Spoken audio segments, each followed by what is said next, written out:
भाई मुख्यमंत्री नीतीश कुमार को आगे आगे बोलना चाहिए कि हमारे वोटर का नाम नहीं कटना चाहिए। केवल एक विज्ञापन चुनाव आयोग का आ रहा है और उसका नहीं, सत्ता पक्ष की यही चुप्पी संदेह पैदा करती है। वोटर आपके भी हैं, नाम कटेगा तो दोनों पक्षों के वोटरों का नाम कटेगा। अगर बिहार में चुनाव आयोग का यह प्रयोग सफल हो गया, जिस जिस प्रदेश में चुनाव होगा वहां ये फार्मूला लागू किया जाएगा। इसके बाद बंगाल में ही चुनाव है तो उसी का पूर्वाभ्यास हो रहा है। इसलिए विपक्ष का विरोध जायज है। जो राहुल गांधी की एंट्री है ये इसे और ज्यादा बड़ा बनाएगी। बल मिलेगा, राहुल गांधी की एंट्री से बल मिलेगा और ये बड़ा नेशनल मुद्दा बन जाएगा। आप एक महीने में कैसे कर लीजिएगा ये बताइए। ये असंभव है। नमस्कार, आप लाइव बिहार देख रहे हैं। मैं हूं राजमोहन तिवारी।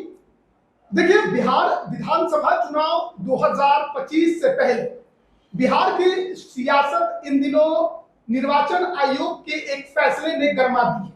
बिहार के मतदाता सूची की विशेष गहन पुनरीक्षण का कार्य शुरू हो चुका है, लेकिन विपक्ष लगातार इस पर सवाल उठा रहा है।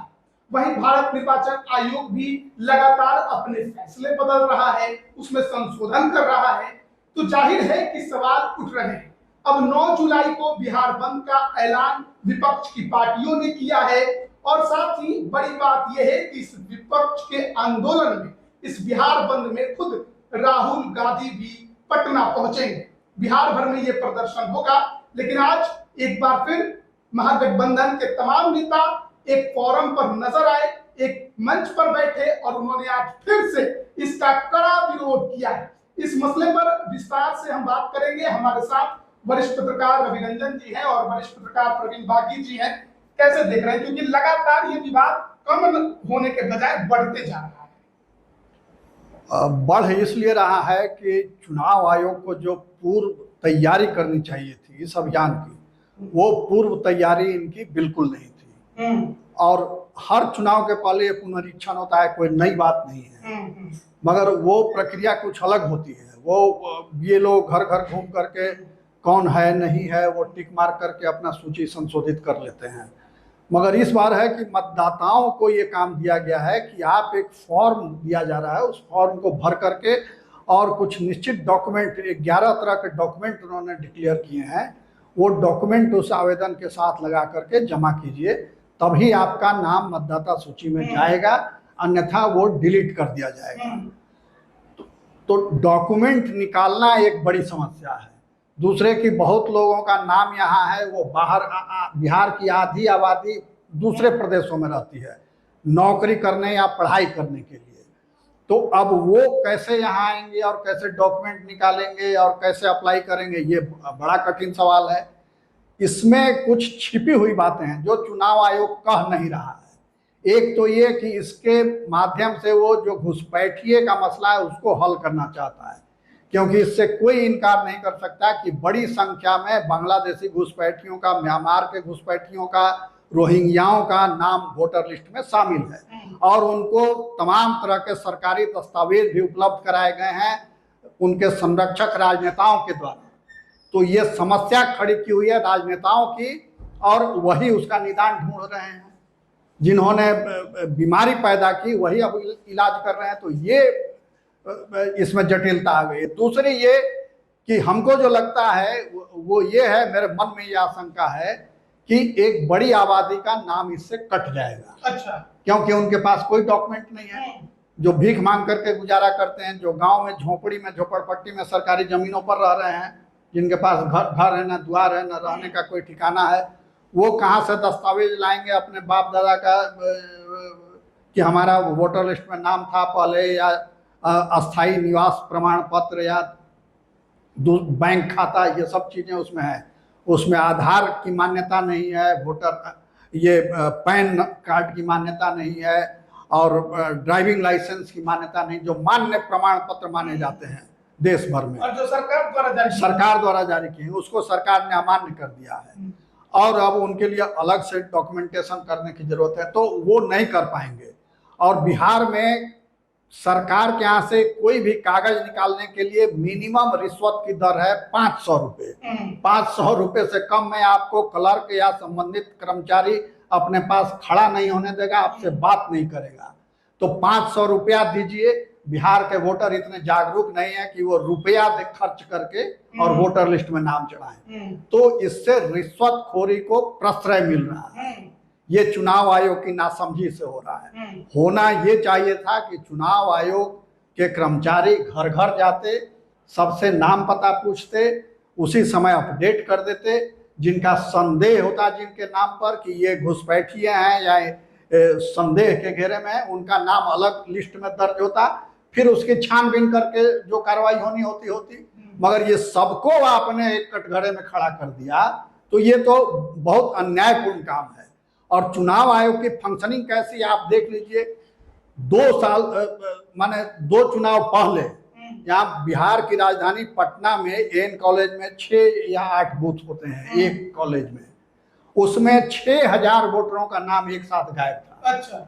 लोग जाते थे और लौट के आते थे, बहुत हंगामा हुआ, ये हुआ। फिर चुनाव आयोग ने उस पर कहा कि जांच करवाएंगे, ये करवाएंगे। जांच क्या करवाएंगे, वो लोगों का आक्रोश शांत करने के लिए किया।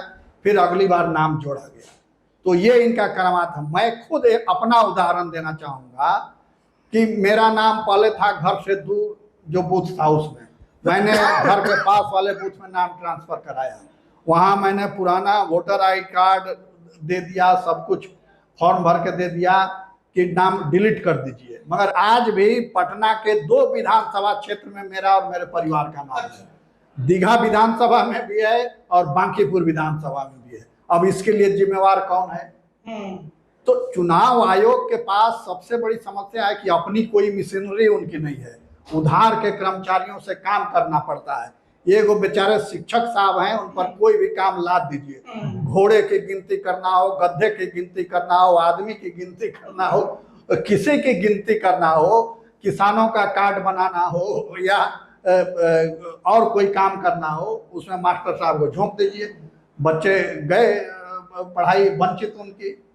तो ये इस तरह से ये काम हो रहा है। इसमें कुछ विपक्ष का आरोप सही है कि सरकार चाहती है कि नाम बहुत लोगों के हट जाए। आज जो तेजस्वी यादव का प्रेस कॉन्फ्रेंस था उसमें उन्होंने दिखाया कि देखिए फॉर्म 6 जो है जिसमें वोटर्स का नाम रजिस्टर किया जाता है, उसमें आज भी आधार कार्ड है कि आप आधार कार्ड दे सकते हैं। और दूसरी तरफ आप जो ये वोट जो पुनरीक्षण कर रहे हैं, इसमें आपने आधार कार्ड को हटा दिया।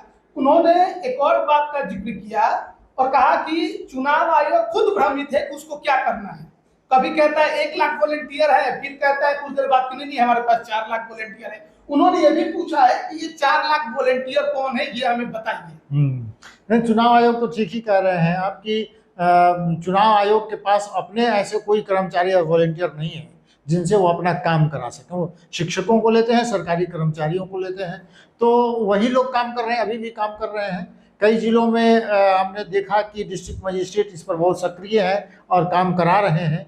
लेकिन मुश्किल ये है कि चुनाव आयोग अपने ही बैकफुट पर, अपने ही आदेश के बाद फिर वो लगातार बैकफुट पर है। जिस तरह से उसकी घोषणाएं हो रही हैं, पहले तो होता है कि ये 11 तरह के प्रपत्र थे जो आपको देने थे, अब हो रहा है कि आपको नहीं है तो 1987 से पहले आपका जन्म है तो आप बिना कागज के फॉर्म भर के आप दे दीजिए। फिर उसके बाद नया संशोधन में ये है कि आपके पास नहीं है दस्तावेज तो केवल फॉर्म भर, फोटो भी नहीं है तो खाली फॉर्म भर के जमा कर दीजिए, ना कोई दस्तावेज ना कोई फोटो। इसका मतलब समझ रहे हैं? हाँ, इसका मतलब ये हुआ कि चुनाव आयोग अपने इस फैसले पर बैकफुट पर है और अपने इस फैसले को सुधारने की कोशिश कर रहा है। इसमें ये सवाल समझना बहुत जरूरी है कि विज्ञापन बहुत बड़े बड़े निकले अखबारों में चुनाव आयोग की तरफ से, जो ये सवाल उठाया गया था कि दस्तावेज का निदान करते हुए बस फॉर्म भर के दे दीजिए। सवाल ये बड़ा है कि जो फॉर्म भर के दिया जाएगा, कोई दस्तावेज नहीं देंगे, उनका नाम आएगा कि नहीं आएगा? हाँ, ये बहुत बड़ा सवाल है। उनका नाम जांच पड़ताल किए करके तब शामिल किया जाएगा। सवाल ये है कि ये जांच पड़ताल जो करेंगे ये उनके विवेक पर निर्भर है। करेंगे तो ठीक, मतलब उनका मन करेगा तो रखेंगे, नहीं तो हटा देंगे। इसमें सबसे बड़ा सवाल ये है कि अगर घुसपैठिए का नाम आपको हटाना है तो चुनाव आयोग को ये अधिकार नहीं है कि वो तय करे कि कौन नागरिक है और कौन नागरिक नहीं। ये गृह मंत्रालय का काम है। गृह मंत्रालय तय कर सकता है या कोर्ट तय कर सकता है कि ये आदमी भारत का नागरिक है या किसी दूसरे देश का नागरिक है। तो चुनाव आयोग कैसे ये काम कर रहा है कि नाम आपका जोड़ेंगे और हटाएंगे? जो भी वयस्क व्यक्ति है 18 साल से ऊपर के जिसकी उम्र है उसका नाम शामिल किया जाना चाहिए, यह अनिवार्य है। और ये चुनाव आयोग की ड्यूटी है, इसके लिए वो वेतन पाते हैं। और इस काम में अगर वो विफल होते हैं, एक भी मतदाता जो 18 साल से ऊपर का है अगर वोटर लिस्ट में नाम नहीं उसका जुड़ पाता है, वंचित रहता है वोट देने से, तो वो सीधा जिम्मेवारी चुनाव आयोग की होती है। और चुनाव आयोग को इसके लिए खेद व्यक्त करना चाहिए। मगर इस देश में हर साल करोड़ों लोग ऐसे हैं जिनका नाम तो छोड़ दीजिए, नाम वोटर लिस्ट में होने के बावजूद वोट नहीं दे पाते हैं, क्योंकि बूथों की गड़बड़ी होती रहती है। पिता का नाम इस बूथ पर तो पत्नी का नाम उस बूथ पर तो बेटे का नाम किसी तीसरे बूथ पर। तो इस तरह से ये खेल चलता रहता है और ये साल दर साल चल रहा है। 2 साल 2 बार 4 बार के चुनाव में जो गलतियां हुई उसको आप दुरुस्त कीजिए, मगर दुरुस्त नहीं कर पाते हैं। तो ये एक बहुत बड़ा लैकुना है जिसको समझने की जरूरत है और गंभीरता से इस पर कार्रवाई करने की जरूरत है। कौन नागरिक है कौन नहीं ये गृह मंत्रालय तय करे। आपके पास कोई भी वयस्क नागरिक आ रहा है, आप उसको दर्ज कीजिए नाम। आप कौन होते हैं ये तय करें। महाराष्ट्र में जब विधानसभा का चुनाव हुआ तो ये हल्ला मचा कि अचानक से इतने वोटर कहां से बढ़ गए। और अभी जो विधानसभा का चुनाव बिहार में हो रहा है तो जो आरोप विपक्ष लगा रहा है कि नहीं नाम छांटने की प्रक्रिया बस ये है और ये कुछ नहीं है, वोटरों को यहाँ से खत्म करने की प्रक्रिया है, इसमें कितनी है? देखिए, अगर ये विपक्षी आरोप लगा रहा है तो विपक्ष पर जो आरोप सत्ता पक्ष के लोग लगा रहे हैं कि इन लोगों ने जानबूझकर बहुत सारे लोग गलत नाम को ऐड कराया है, तभी आप बेचैन हैं कि हमारे जिन नामों को हमने ऐड कराया है उसको हटाया जा रहा है। भाई घाटा किसको होने जा रहा है? जो बाहर कौन है, माने सवर्ण जाति के अधिकांश मतदाता बाहर हैं जो वोट के समय आते हैं चाहे नहीं आते हैं। फिर पिछड़ा अति पिछड़ा और भी उनके जो हैं वो वोटर जो मजदूरी करने के लिए बड़ी संख्या में लोग विदेश तक गए हुए हैं वो बाहर हैं। तो घाटा तो एनडीए को हो जाएगा। अगर देखेंगे कि अगर वोटर लिस्ट से नाम हट गया तो एनडीए को बहुत ज़्यादा घाटा हो जाएगा। तो भाई आपकी बेचैनी ये क्यों है कि आपने जिन लोगों को ऐड करा लिया है उनका नाम कटने वाला है, आपको ऐसा लग रहा है। तो इसलिए विपक्ष भी इसमें मुश्किल में है और सत्ता पक्ष चूंकि केंद्र सरकार हमारी एक एजेंसी केंद्रीय एजेंसी इस काम को कर रही है तो वो लोग चुप हैं, देख रहे हैं कि क्या होगा। भाई मुख्यमंत्री नीतीश कुमार को आगे बोलना चाहिए कि हमारे वोटर का नाम नहीं कटना चाहिए या इसमें क्या हो रहा है क्या नहीं हो रहा है, ये सत्ता पक्ष बोले। ये लोग भी नहीं बोल रहे हैं, केवल एक विज्ञापन चुनाव आयोग का आ रहा है और उसका नहीं, सत्ता पक्ष की यही चुप्पी संदेह पैदा हाँ वही जो चुप्पी है दाल में कुछ काला है। आखिर चुप क्यों है? वोटर आपके भी हैं, नाम कटेगा तो दोनों वोटरों का नाम कटेगा। तो सत्ता पक्ष को भी इस बात का ध्यान रखना चाहिए कि कोई जेन्युइन वोटर एक भी वोटर छूटे नहीं, मगर वो खामोश है बल्कि और बचाव में उतर रहे हैं। चुनाव आयोग के गलत कामों का भी बचाव कर रहे हैं, संरक्षण दे रहे हैं। तो कुछ इसमें पर्दे के पीछे कुछ खेल है जो चुनाव आयोग जिसको सार्वजनिक नहीं कर रहा है। मगर ये जरूर है कि विपक्ष के प्रबल विरोध और फिर पीआईएल में चले जाने के कारण चुनाव आयोग ने अपने कदम पीछे खींच लिए हैं। अब कल सारे अखबारों में चुनाव आयोग की ओर से विज्ञापन छापा गया, उसमें जो आप कह रहे थे वो कहा गया कि जिनके पास कोई प्रमाण पत्र नहीं है, फोटो नहीं है, वो सिर्फ बीएलओ से फॉर्म ले लें या ऑनलाइन डाउनलोड कर लें और भर के जमा। लेकिन उसकी गारंटी नहीं। तो आप कदम पीछे खींच रहे हैं। ये ठीक वही हाल हो गया जो बिहार सरकार ने विशेष भूमि सर्वेक्षण काम में किया। उसमें भी वहां भी एकदम ले दे के बैठ गए और मालामाल हो गए कर्मचारी और सीओ। चरतल्ला छौतल्ला घर बना लिए, विदेशों में संपत्ति जमा कर लिए और क्या क्या कर लिए सब, और काम कुछ नहीं। एक भी गांव आज तक पूरी तरह सर्वेक्षित नहीं हो पाया। इसमें जो विपक्ष का एक और आरोप है कि 1 महीने में आप इसको कैसे कर लीजिएगा, मतलब कि हमें जब जातीय गणना करनी थी तो हमें इतना लंबा टाइम लग गया, आप 1 महीने में कैसे कर लीजिएगा? ये क्या आपको लगता है कि समय का जो ये 1 महीने का है ये है कि हाँ कर सकता है इलेक्शन? ये असंभव है।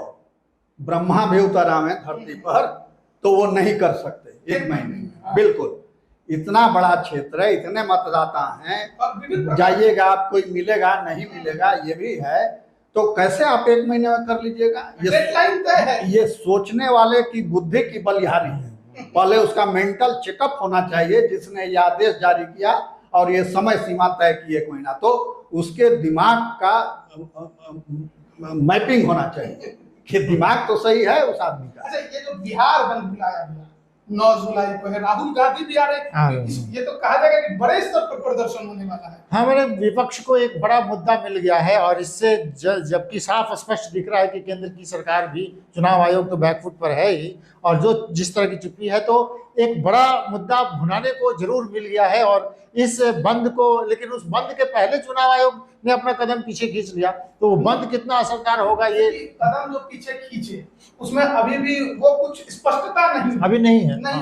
लेकिन आपको लगता है कि जो ये प्रदर्शन है, जैसे बिहार में इसे लागू करने की जिस तरीके की कोशिश की गई, विपक्ष ने मजबूती से अपना पक्ष रख दिया? नहीं, ये बहुत खतरनाक कदम है और ये देश के वोटरों को मतदान से वंचित करने की बहुत बड़ी साजिश है।